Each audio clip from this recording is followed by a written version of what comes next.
Hey, what's up guys? Welcome to today's video. Today I'm going to be talking to you guys about the top 10 or 10 most important tips to prepare for competitive Yu-Gi-Oh! The Remote Duel Edition. I figured I'd make this video because I had like an epiphany. Not an epiphany, but rather like things that I wish I saw like content creators do or make content about to help them prepare for like competitive Yu-Gi-Oh! Because during like I guess COVID, right, like there's still ways for us to engage in competitive Yu-Gi-Oh, and one of them is the remote duels, right, like what's currently being recognized by Konami. So here are the things that Twitch chat and I kind of like came up with that we think are the top 10 most important things you should know or do to prepare for the event that's coming up this Sunday. And I figured there'd be no better time than put out this video than a couple days before, or like technically the day before the extravaganza, with the main event being on Sunday.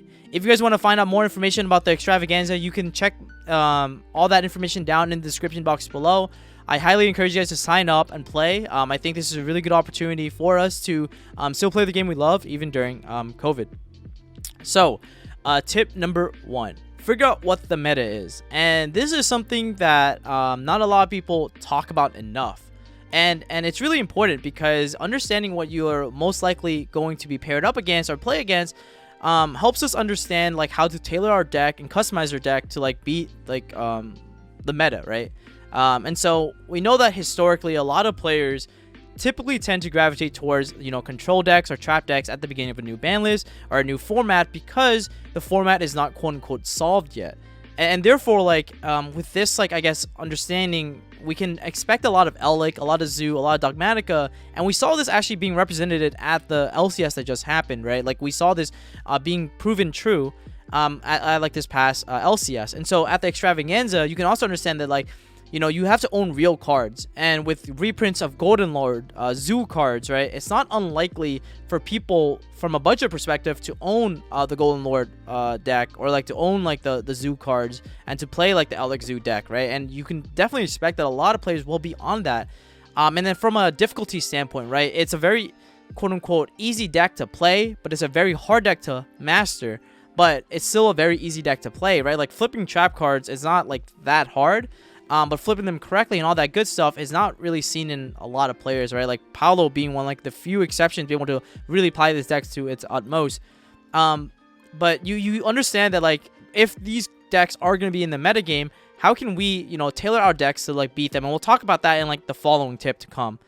You can also expect decks such as Virtual World, right? Because with its huge circulation within the Yu-Gi-Oh community from the low price point, means that a lot of players will be piloting this deck, even if they don't want to, because the deck is really cheap. Most of them have access to it, and it's definitely cheaper than buying, like the whole engine itself is cheaper than buying 2 or 3 Nadir Servants. So to put into perspective, right, like budget players that are looking to play competitive Yu-Gi-Oh will probably play a Virtual World deck, and you might be wondering like if they need tactics or not. Like even without tactics, a deck can be easily like clap people just because of VFD carrying them. And so, well, that leads us to like tip number 2, which is figuring out what deck you're going to play. And if you're newer to the game, check out deck profiles or content creators such as myself to figure out the general idea or framework for decks, and then tailor that to like customize it to your liking, to adjust it with text to cover the meta. This is really important because I think that the community gets a lot of backlash, or a lot of like there's a lot of bad stigma involving net decking. And for the way I look at net decking is, I think that net decking is very important to innovate. So what I mean by this is I think you should net deck, and then after that, once you net decked it, find out what's good and what's bad with the list, right? And that leads to tip number 3, which is to test with the deck that you took from content creators or whatever. Like don't take them at face value.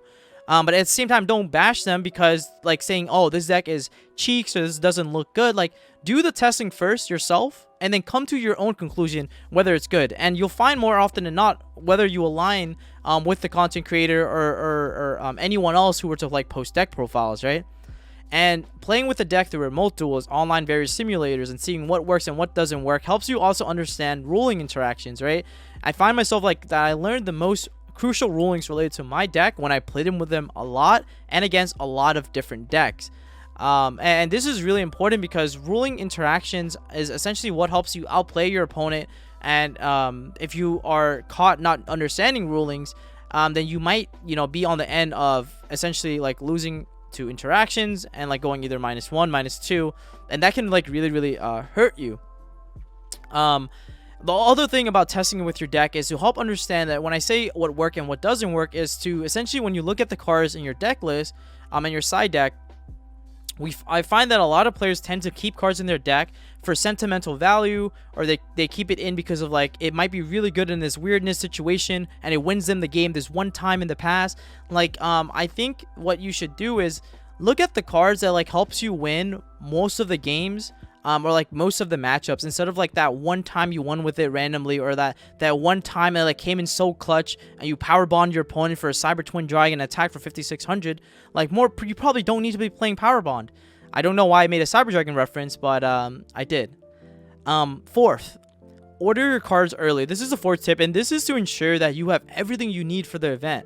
And order multiple of X card, right? Like for example, Cyber Petite Angel. I've been testing the card at 1, and sometimes I'm also like want to play 2, but if you order just 1 copy, you might be missing out on the second copy just because you'd never ordered 2. And so I highly encourage people to order playsets of cards when they can, and this is just so like if that situation ever comes up where the second or the third copy is like really good. So order your cards early and make sure you get everything in time for the event, right? We're in a COVID, we're in a pandemic situation, so USPS, UPS, and like postal offices might not be as optimal or functioning as like as they used to be pre-COVID. So due to like delays, so definitely get your cards early if you can, so that you can have everything you need for the event. Tip number 5, ensure you have a nice setup, right? So guys, you can't play remote duels at all if you don't have a nice setup, right? Or like have a setup that shows your field. And you want to give your opponent a clear view and ensure that no discrepancy exists, because it's you can easily get like game losses or like penalties just for not having like a clear remote duel setup. If it's laggy, it's buggy, all that stuff. And I just want to say that it's really easy to set up a remote duel setup with just your phone and $15 for a phone clamp. So it's if that's something you're interested in, I'll post some links in the description box below for some videos I've watched on YouTube, such from content creators like Headset Battles. I think Vlad made one to like set up cheap remote duel setups. MSC TV as well. So I'll leave that in the description box below if you guys haven't already seen that, so you can watch that and try to figure out like a way to get the setup going and functioning for you. And then tip number 6, don't tilt. This is probably one of the most important tips to succeeding in the competitive Yu-Gi-Oh environment. And so you have to understand that you're bound to lose games here and there, and that it might be due to variance, like the guy just top decked super crazy, he drew like a 5-card combo, or you just absolutely misplayed. And I think instead of staying hung up on it, right, fix your mental state, move on to the next game. And some of the ways that are really good to help you do this is actually tip number 7. Some of the good ways to like help during remote duel setups to like get up, get a drink, a snack, or just cleanse your mind by watching a quick show, or like something to get your mind off before the next round. And the reason why this is so important, because you don't want external factors to play a role into you like losing a game. And so like whether you're like misplaying from being hungry or needing to use the restroom, or like you end up rushing your plays, or just making misplays and all this stuff because of external factors, you don't want that to play a role for you to like essentially lose games. And the best ways to like combat that is to essentially do what I said, like you're gonna like just get up, get a drink, a snack, and all that good stuff. For number 8, tip number 8 is to make sure your internet, your phone, and all other technologies required to play the game is like fully optimized, and like so test your setup is essentially the point of this. And the reason why you need to is because if you were to like DC, your camera isn't working, your internet's buggy, those just some things that you kind of figure out before. And yes, like Murphy's laws exist, like sometimes it doesn't work like when you're playing and stuff like that, but that's just like those are things outside of your control. And what I'm trying to tell you is like things that you can control during the meantime, so that you can like essentially not lose to like those kind of things or get penalties for like DCing and all that good stuff, right? So essentially the idea of this is to like control what you can, and the best thing you can do is like test your own setup.